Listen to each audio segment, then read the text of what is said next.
Okay. Ayan na nga. Ah, meron ng kalaban si VP Sara sa 2028 election. Lumutang na ang kanilang huling baraha. Si Vice Ganda at si Riza Hontiveros ang kanilang pagpipilian na makipagkontra sa 2028 ni VP Sara. Sino ang bet ninyo? Na kumontra kay VP Sara? Si Vice Ganda ba o si Hontiveros? Kung si Vice Ganda, mananalo ba si Vice Ganda sa 2028? Ayan, malalaman natin yan. Si Hontiveros ba? Parang lagapak na si Hontiveros eh. Ayan pag-uusapan natin ngayon. Bakit? Kasi wala silang pambato na klaro sa mga kasalukuyang nakaupo ngayon sa government officials na will represent the Dilawan and the Loyalista. Okay? Kaya ngayon, pinili na nila na si Vice Ganda ang tumakbong presidente o vice president ba? Or si Hontiveros? Nasa dalawa yan. Kung si Hontiveros, presidente, vice president si Vice Ganda. President si Vice Ganda at vice president si Hontiveros. Kasi si Hontiveros, in-announce na niya na makipagsanib puwersa siya kay BBM. Ang dati nilang isinisuka, kinain na nila ngayon. Di kain-tai kayo. Okay? Aside from pag-uusapan natin yan, no? Kung sino ang sa dalawa ang kokontra kay VP Sara sa 2028, no? Pag-usapan rin natin itong impeachment complaint na ibinasura ng House of Representatives na minamadali raw. Pag-usapan natin yan kung ano ang epekto niyan at bakit ito minamadali. Okay? At itong si Representative Abante, alam nyo naman, hindi magpapahuli itong si Congressman Abante. Kasi yung suspension raw kay Barzaga, kasi may plano na naman sila na isuspende itong si Kiko Barzaga. Sabi ni Abante, wag na natin yang isuspende.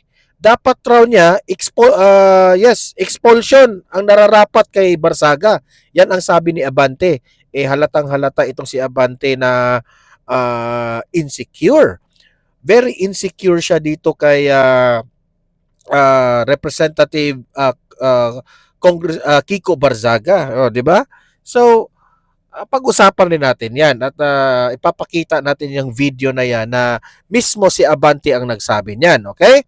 At ito, umano'y pagbabasura ng Kamara sa impeachment complaint laban kay BBM, inaasahan na raw. Yan ang sabi ni dating Congressman Mike Defensor. Pakikinggan rin natin kung ano po ang naging reaksyon ni dating Congressman Mike Defensor. Okay? So guys, yun po ang ating topic ngayon. Yun po ang ating pag-uusapan ngayon. Pero guys, bago ang lahat, bago natin ito pag-uusapan, help me po muna na i-like at saka i-share itong video na ito para kakalat ito sa taong bayan. Okay? Like and share na. At sa mga bago pa lang dito sa aking channel, mag-subscribe na po kayo sa Donmar TV. Kasi kung nakasubscribe kayo sa akin, updated kayo lagi sa mga trending natin na mga balita kagaya nito. Okay? So, libre lang. Walang bayad yan. Subscribe na kayo. Okay? So, bago yan natin pag-usapan yung mga sa election 2028, unahin muna natin itong kay Congressman Abante. Ito, pakinggan natin si Congressman Abante. Bakit galit na galit ito kay Kiko Barzaga? Ito, play natin. Member din ako ng ng Committee teka on muna, Ethics. parang walang volume eh. Anong nangyari? Wait muna guys Wait muna.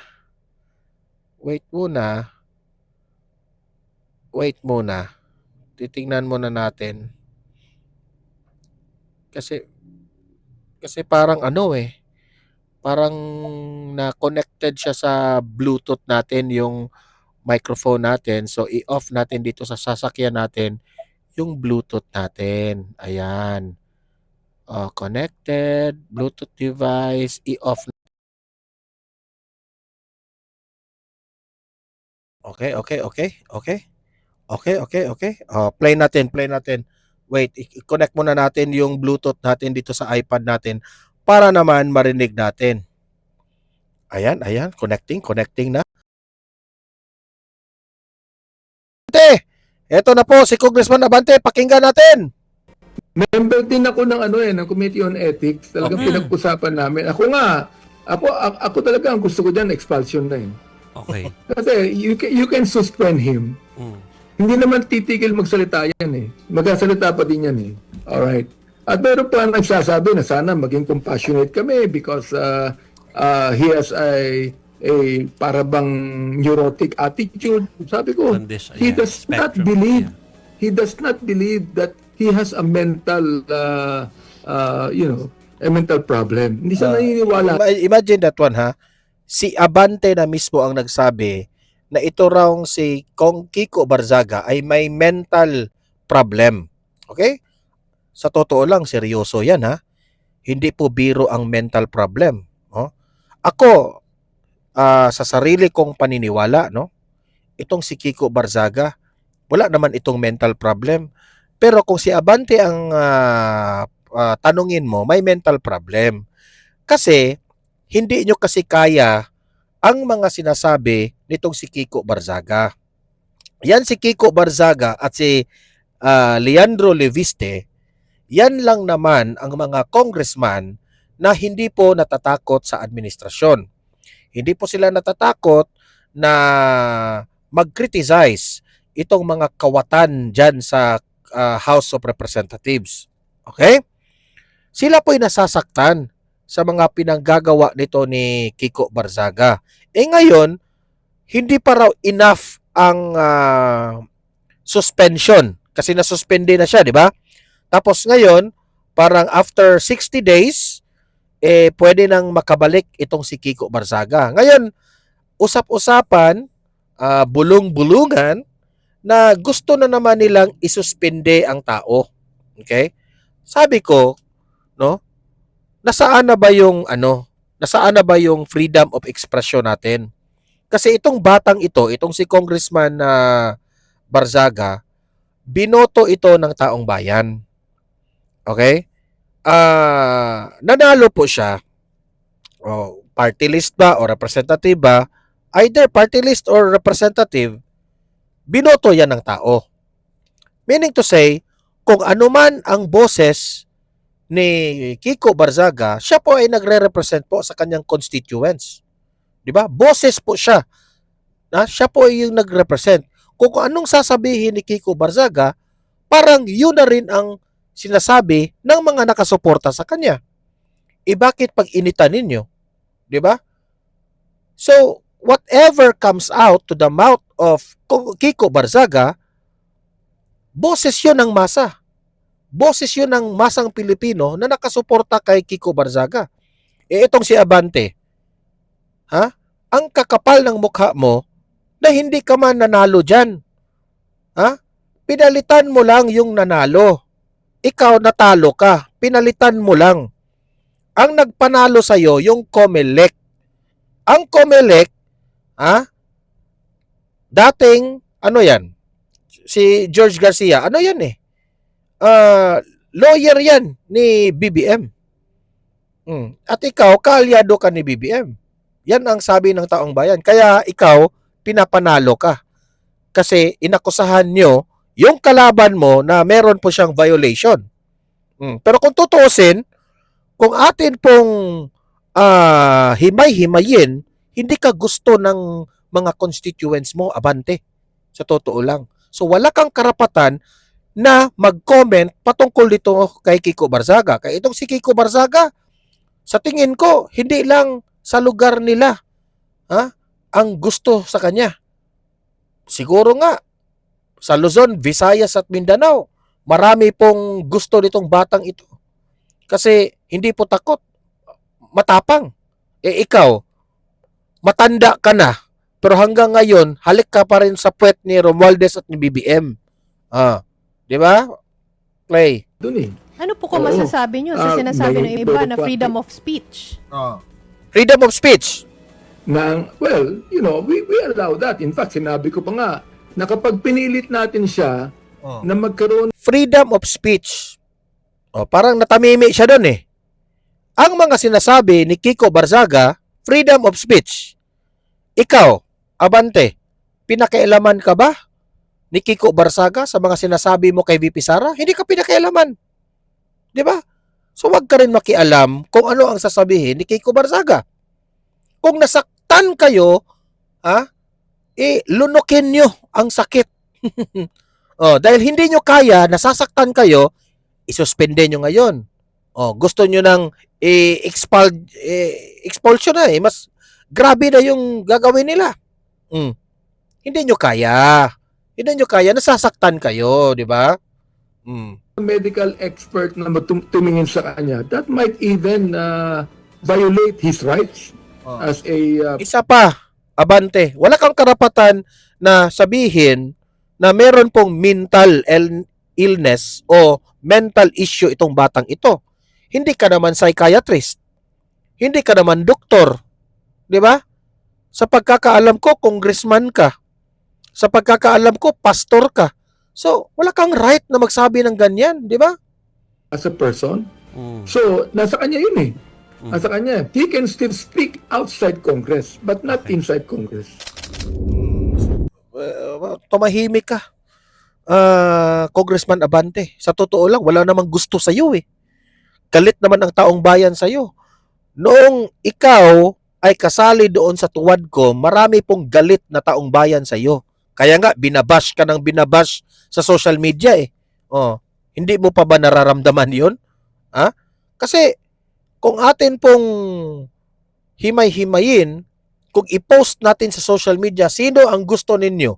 Si Abante o itong si Kiko Barzaga? Wala ka sa kalingkingan kung sino ang gusto ng taong bayan. So, accept naman kayo. Kasi yung style ng leadership mo, Abante, isinusuka ka ng taong bayan. Ayaw namin sa'yo. Magprangkahan na tayo, di ba? Huwag na tayong magbulahan. Heto. Atin pong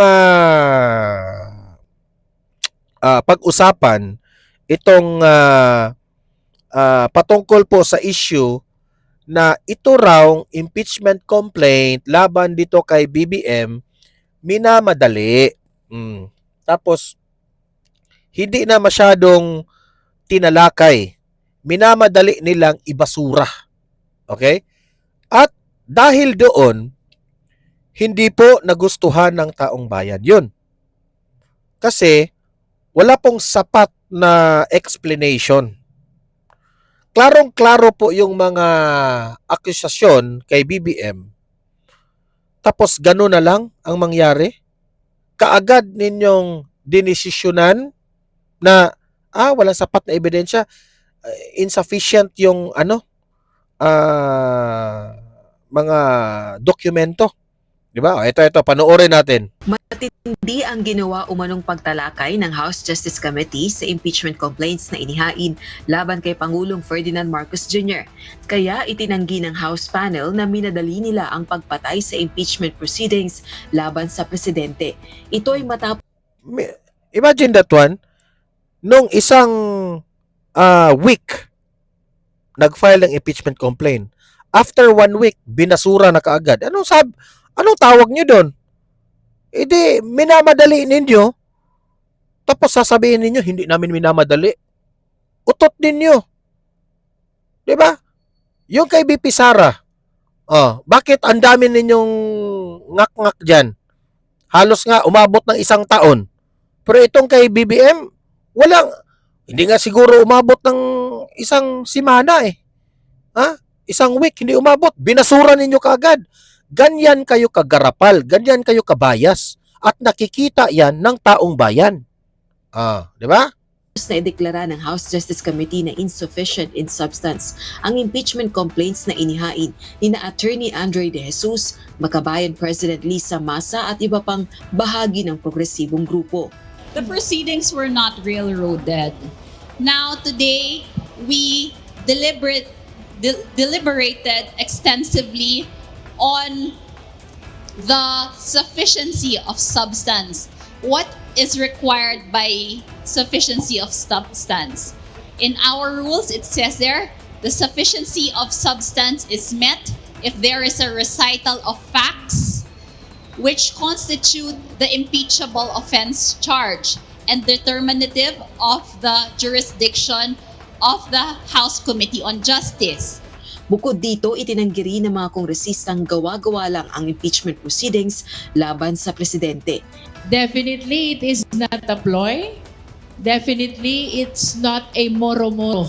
Kaya, of course, we cannot please everyone. But in as far as I am concerned as the Justice Chair, I am very much convinced and I stand that the members of the Justice Committee act independently and impartially in as far as the determination of substance and form of these two impeachment complaints against the President are concerned. Dismayado ang complainants at endorsers sa ikalawang impeachment complaint sa desisyon ng House Justice Panel na ibasura ang kanilang reklamo. Gate pa ng mga ito, tila ipinagtanggol pa ng ilan sa Justice Panel members ang presidente sa mga alegasyon ng impeachable offense laban dito. Kaya nga po, nadismaya tayo na dito pa lang sa halip na sabi nga ang papel dapat ng Kongreso ay check and balance, ang mayorya tila nagsilbing tagapagtanggol, attorney para sa presidente. Hindi po yan ang trabaho ng Kongreso sa impeachment proceeding. Kung kanina po, hindi naman po pag-aabogado sa presidente, bagkos pagbibigay po ng opinion.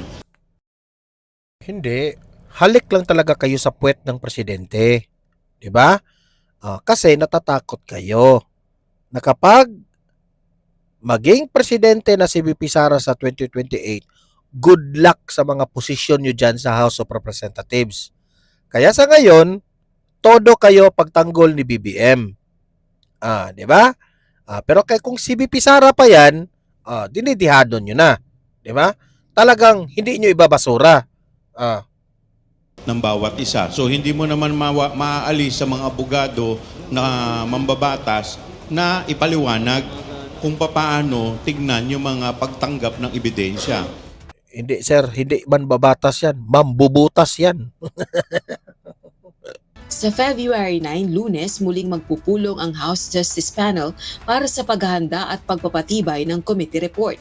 Kung sosuportahan ng mayorya ng House members sa plenaryo ang committee report, tuluyan na ang dismissal sa reklamong impeachment laban kay PBBM. Pero kung at least 1/3 ng House members ang tututol dito, mababaliktad ang desisyon at posibleng umusad ang proseso ng impeachment. Samantala, tumanggi nang magbigay ng anumang komento sa issue ng impeachment laban sa kanyang amang si PBBM, si House Majority Leader at Ilocos Norte 1st District Representative Sandro Marcos. I am not the right party or I have no moral authority to be discussing anything. Isa pa ito, ang daming drama nitong batang ito. Magpa-hair follicle test ka muna ha, bago ka namin papaniwalaan. With the impeachment of the president, given my familiar relation with him. So I think let's leave it up to the wisdom of the Justice Committee and the other members of the House. But as far as I am concerned, I think it's best for me not to comment. Rosa Licoz, UNTV News. Anong comment natin dito? Kung sa usapin kung binasura ng madalian, no, minamadali, ako sa tingin ko totoo eh. Wag na tayong magbulahan, wag na po tayong magpakorne-korne. Obviously, alam naman natin na ang House of Representatives, ang liderato niya na si Boji D, no, ang speaker, obviously, makamarkos kayo lahat diyan. Expected na 'yan. 'Di ba? Given na minamadali. Wala akong pakialam diyan kung minamadali o hindi. Pero ang epekto niyan sa tao, sa taong bayan. Alam natin na ang taong bayan, no, galit na galit sa flood control anomaly na hanggang ngayon walang big fish, walang mastermind na nakulong. Nasusuka na po ang taong bayan. Kaya nga, nag-negative 3 pa rin. Ha? In the fourth quarter, ang trust rating ni BBM. Kayo mga taga House of Representatives, kayong mga kumakampi kay BBM ngayon, especially sa mga nagbasura sa impeachment, hindi kayo makakalimutan ng taong bayan. Kaya nga sabi ko, I think this will be your last term. Kasi sa susunod na term, hindi na kayo mananalo. Ako, no, personally, I believe, no, na yung iba dyan, hinihintay na lang na humupa, o mag-fade. Yan sa English, mag-fade ang power ni BBM. Kasi ngayon, malakas pa si BBM kasi 2026 pa ngayon eh. Dadaan pa yan ng 2027. Tapos 2028, election na. So, syempre, yung ibang mga congressman dyan, pa-safe yan. Okay? Pa-safe yan. Kasi natatakot rin yan na kung kalabanin nila si BBM, baka ma-expose na naman sila kung ano-anong mga kung ano-anong mga issue na naman, di ba? Kasi yung kakalaban sa mga administrasyon ngayon, yun yung mga binibigyan ng issue. Tingnan niyo yung mga sila Jinggoy Estrada, tingnan nyo, di ba? Cheese Escudero, instead na si Martin Romualdez at si Zaldico ang atin pong ifo-focus na imbestigahan, sila yung mga walang yung mga kontra nila sa politika, yung mga Duterte, yun ang inimbestigahan doon sa Davao. Yung Ilocos Sur, Ilocos Norte, ewan ko na lang. Ine-expose ng vlogger na si Jesus Duque. Kitang-kita nyo, di ba? Sa vlog ni Duque, kung paano ninyo ginawa yung mga flood control ninyo doon. Pero anong sabi? Tahimik. Di ba? Kaya, ito rin mga dilawan, wala na. Hindi sila nag-focus kung paano nila tutulungan ang bansa natin.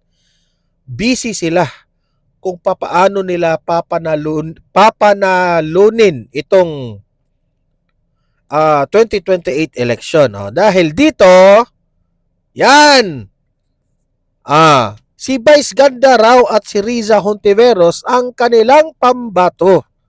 Ito po ay pinost ng Daily Tribune. Early prospects for the 2028 presidency.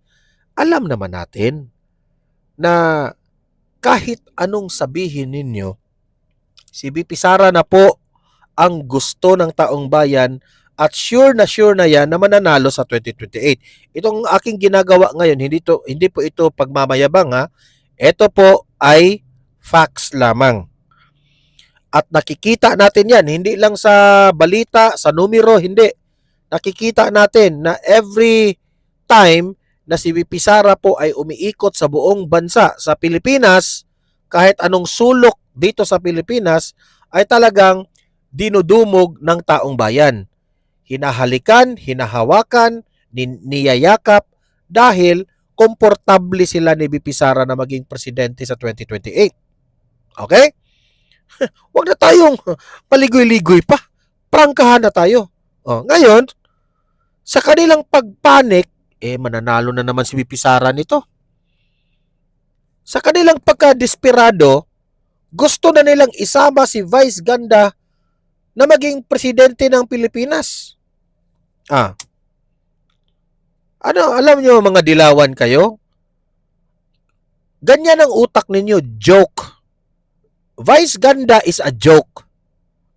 Komedyante, gawin ninyong presidente? Ano mangyayari sa bansa natin? Wala itong alam sa politika. Bobo yan sa politika. Sa pagpapatawa, bright yan. Di ba? Kasi, Sinasama nila ngayon si Vice Ganda kasi alam nila na kung si Hontiveros ang patatakbuhin nila, hindi yan uubra kay VP Sara. Hindi mananalo yan si Hontiveros. So isasama nila ngayon si Vice Ganda. Ewan ko na lang kung mananalo. Alam nyo, ang usapan po dito is paano natin matutulungan ang bansa natin. Sa tingin ninyo, makakatulong yung bakla na yan? Wala yan. Mag-showtime na lang tayo. Doon sa yung kabila naman, mag-itbulaga tayo. Katawa-tawa tayo. Di ba? Itong si Hontiveros, ano bang ambag nito? Sige nga. Mag-mention kayo ng isang bagay na tumatak sa isipan ng taong bayan ang ginawa ni Hontiveros sa Pilipinas na nakakatulong sa atin. Wala! Di ba? Tapos isasama pa nila si Coco Martin. Ano ba, nagpapatawa ba kayo? Si John Vic Rimulya rin, umaasa rin. Feeling niya, gusto na siya ng taong bayan. Hello! Galit nga ang taong bayan sa'yo sa ginawa ninyo kay Duterte. Ganyan sila kadesperado ngayon. Now, Vice Ganda, good luck sa'yo. Kung papatulan mo itong mga kengkoy na mga dilawan na ito, and I hope kapag marinig yan ni Vice Ganda na isinusulong siya, syempre, alam mo yun naman, si Vice Ganda, ma-flattered yan ma-flattered. Baka madala siya. Katawa-tawa na talaga itong bansa natin. Pero I bet, hindi yan mananalo. Kahit sinong manok ninyo, parahan ninyo, ipasok ninyo, ilaban ninyo kay BP Sara, magsanib puwersa na kayong lahat. Pweh! Ewan ko na lang kung mananalo kayo. Yan ang katotohanan. Wala na silang chance. Kaya, desperado na sila. Isama na nila si Vice Ganda. Wow! Wow! Showtime tayo dyan. Mag-showtime tayo kapag si Vice Ganda ang mapresidente. Tapos dito, Itbulaga, Tito Soto. Ay, naku, ang Pilipinas. Kawawa ang Pilipinas. So, ito. Itong si dating Congressman Mike Defensor naniniwala na minamadali itong impeachment complaint laban kay BBM. Atin pong pakinggan, atin pong i-analyze. Iba po namin po, Kong Mike. No? Dito po tayo. Ano po ang masasabi? Expected nyo na po ba yung mangyayari dun sa unang impeachment complaints laban kay Pangulong Marcos Jr.? Yes, Admar. Actually, di ba, nung naralan nyo, nung Thursday pa lang, nung una kami mag-file ng impeachment na hindi tinanggap ng Secretary General's Office, nagsalita na ako dyan na sinabi ko na magiging moro-moro. Atin pong balikan. Nag-file rin ng impeachment complaint ang taong bayan. Ang mga taong ginamit ng taong bayan ay ito sina Mike Defensor, Attorney Topacio, which is not part of the government ngayon. Taong bayan po ang nagrereklamo, pero hindi po tinanggap ang kanilang impeachment complaint. Okay? Yung proseso dito, dahil nga sa aking paniniwala na talagang hindi nila papalampasin. Halos hindi man na-discuss yung ebidensya tungkol dito. At yun na nga, agad-agad ibinoto na walang substance. Yung form kasi medyo kalimitan sa mga impeachment complaints, talagang nakakalusot talaga yun o talaga namang mahirap na sabihin walang form kasi simpleng yung template o yung forma ng pagsampa ng kaso. Pero yung substance, dyan talaga lumalabas yung sinasabi nating may judgment call. At ako naman, alam ko na umpisa pa lamang dahil doon na nga sa paghaharang nila doon sa impeachment complaint na hindi magkakaroon ng malinaw na proseso tungkol dito. Opo, doon po sa pagtimbang-timbang ng mga kongresista kanina po, meron bang nagiging taga-depensa na mismo ng Pangulo? Parang doon na yung, parang meron na siyang abogado doon Parang ganun ba yung nakikita nyo po, Congressman? Kasi may nagpunto rin kanina na Congresswoman ba ata yun, na bakit parang inaabogado nyo na, di ba, imbis na titingnan lang kung ito ba ano at hayaan na doon na sa mismo sa pag-usad ng impeachment, doon na talaga maglatagan ng mismo kung sino man yung magiging abogado nila. Pero ano ba ang role ng isang congressman sa pagtimbang po dito sa mga impeachment complaint po, Congressman? Yes, alam mo Admar, sa proseso ng impeachment kasi, tinitingnan yung ating Kongreso na parang kumbaga sa korte piskal na ito ba'y may kaso, titingnan at tatalakayin yung mga kung ano ba yung kanilang impeachable or grounds for impeachment. So batay doon, magkakaroon ng pagdinig sana dyan, papakinggan, ano ba yung mga ebidensya, ano ba yung mga hawak nila. Pero yung nangyayari, napakabilis eh. Actually, Admar, to be honest, no, Almar, hindi ko talaga pinanood na yung impeachment procedure dahil alam ko na doon sa substance mawawalan na kaagad yan, matatapos na kanila kaagad yung kanilang proseso. Kaya hindi ko na talaga pinakinggan. Sana nga no, kung kami nakapagpatuloy dyan nung aming i-file yung pangatlong, nung una naming i-final yan, tinanggap nila, yan, maniniwala pa ako. Siguro, siyempre may pagdududa, hindi ko naman aalisin na talagang alam ko yung kanilang botohan sa substance, talagang tatapusin nila kaagad. Pero kahit papano, lalaban kami sa komite. Lalaban kami sa Committee on Justice at papatunayan namin sa kanila na may substansya. Ako hindi ko nakita talaga yung first impeachment complaint, pero nakita ko yung na-file ng Makabayan. May batayan yun eh. Pwede talagang pakinggan kung ano yung substance ng sinasabi nila. And syempre, ang role naman ng impeachment investigation, titingnan to. Alam mo, nung una nga niyan, Admar, nung kay Pangulong Estrada, inano pa nga yan eh. Kung tutusin, di ba may mga, sinama kami mga kaso doon sa loob ng impeachment complaint. Maging doon kay Chief Justice Corona, nung sila'y nag-uusap dyan, meron din silang naging proseso tungkol doon sa mga grounds for impeachment. At ito'y diniscuss sila ng gusto sa Senado na yon nung sila'y mag-usap sa Senado. So talagang medyo ano tayo dyan, Admar, kitang-kita natin kaagad yung talagang pagharang at yung kanilang layunin na talagang patayin kaagad ang impeachment process. Opo, and nakikita nyo po ba na itong naging proseso po nila ay naayon din po doon sa sinasabi po or naging desisyon po ng Korte Suprema at pasok na ito sa sinasabing hindi na pwedeng masampahan pa ng impeachment sa loob ng isang taon ang Pangulo po natin?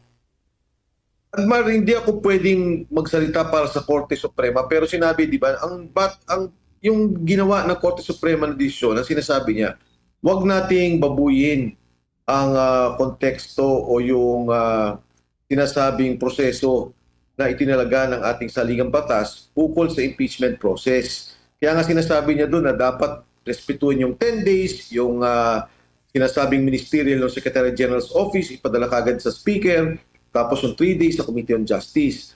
Ngayon dito sa form and substance, yung form of course, pagka talaga sinabi lang walang form, madaling iakyat yan sa Korte Suprema at sabihin, teka lang, ito po yung sinabit namin at talagang nasa forma to, tama to. Pagdating sa substance, baka dyan tayo magkaroon ng konting debate. Titingnan na ano ba talaga, inabuso ba talaga ng Kongreso na naman ang kanilang poder na basta-basta na lang itinabi nila yung substance o talagang batay doon sa naging desisyon ng Kongreso, rirespetuhin na lang namin yan. Dahil yan naman, sinunod nyo yung naging proseso ng saligang batas at yan na nakita yung boto, ibang usapan yung substance. So, hindi ko masabi, Admar, yung mismong sinasabing grave abuse of discretion na nakita noon kay Vice President Inday Sara Duterte. Pero tingnan natin, dahil ang may karapatan naman na mag-akyat ng kaso dyan ay yung dalawang nag-file ng impeachment complaint na kung saan si Attorney De Jesus at si Congressman Istay at dito sa Makabayan Block, sila yung pwede umakyat at sabihin sa korte na teka lang, may nakita na naman kaming pang-aabuso dito sa proseso na hindi man lang pinayagang pakinggan, hindi man lang dininig, agad-agad binoto na walang substance. At sinasabi lang wala kaagad ebidensya. Ito nga, nagsubmit kami at ito yung mga hinihain namin mga ebidensya ukol dito sa impeachment complaint na inihain namin sa Committee on Justice o sa Kongreso. Sir, magandang gabi, si Almar po ito. Nakikita po ba ninyo na magiging patas itong Kamara pagdating naman dito sa, yun nga, nabanggit mo nga si VP Sara, kasi meron ding mga ibang grupo din na atat din na ma-impeach yung Vice President, sir. Well, Almar, una sa lahat, nakita na natin yan nung nakaraang taon na kung saan talaga namang minadali nila, inayos nila yung impeachment complaint, agad-agad pinirmahan, at inakyat kaagad sa Senado. Hindi ko masabi talaga, siyempre yan ay bahala ang Kongreso magdesisyon dyan, pero sana wag naman nilang gawin ganun. Kasi dito sa mga i-final na kaso, bilyon-bilyon yung mga usapan, hindi nila dininig. Yung kay BP Inday nga, pati sa budget hearing, kung ano lang naging usapan to na dininig nila tungkol dun sa confidential funds na sinasabi. So sana, tingnan natin, itong impeachment complaint ng COA may liquidation pa ng pondo. Kung titingnan related funds, nandiyan pa rin, nasa COA pa rin, inaayos yung liquidation, impeachment complaint, na talagang halatang politika lang, no? Hindi talaga nila gustong linawin, and nasa COA pa. Wala pa nga sinasabi na ang COA na tapos na ito yung findings namin. So ito yung malinaw na nangyari noon, nakaraang taon, kay fair para sa kanila na ito nga yung nakikita nating nakawan, bilyon-bilyon, maraming sangkot sa nakawang to na hindi na pinapatawag, hindi inimbestigahan.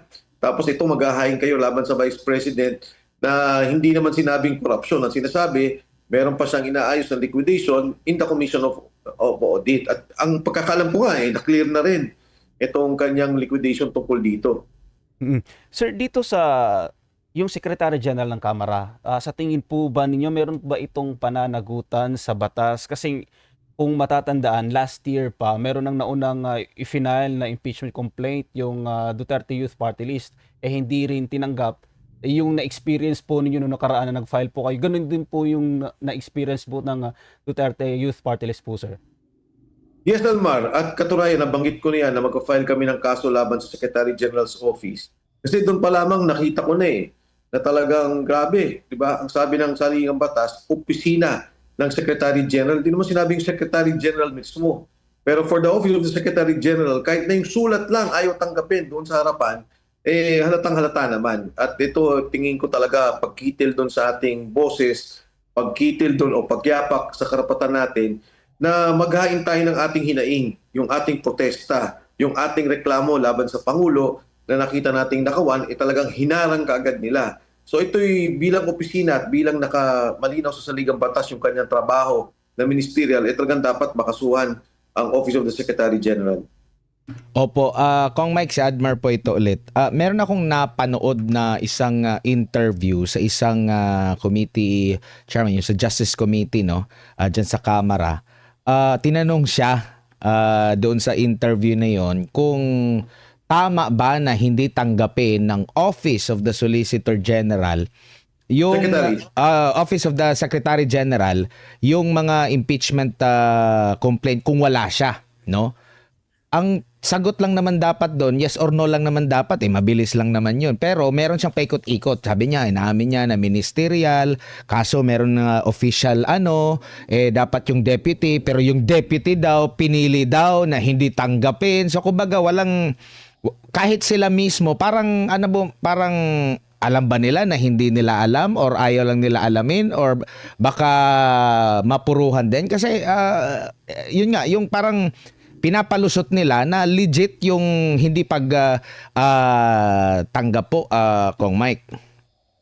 Tama ka, Admar. Alam mo, napakahirap talaga magtanggol pagka baluktot o mali yung pagtatanggol Di ba? Kaya yun ang naging problema nung nagsasalita o siguro nagpapaliwanag dun sa nangyari. Kasi talaga malinaw yun.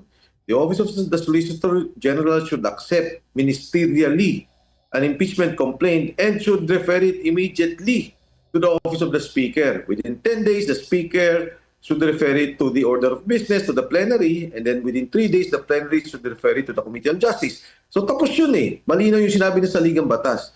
Yung ginawa nila talaga na bawal, hindi tanggapin, walang pwedeng i-authorize tumanggap, yun talaga ang hirap ipaliwanag. Kaya nga biglang biluin mo pagsabi, Lunes na, tatanggapin na namin.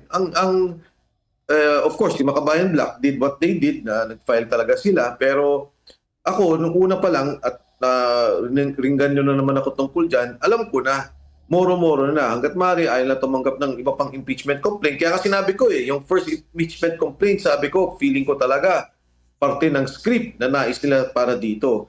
So yung tanong kung ba't nila mapaliwanag, napakahirap ipaliwanag ng mali. Diba? And I would think, kung ako yung congressman, hindi ko na ipagtatanggol yung SEC dyan sa office. Ang sagot lang dun trabaho niya yun.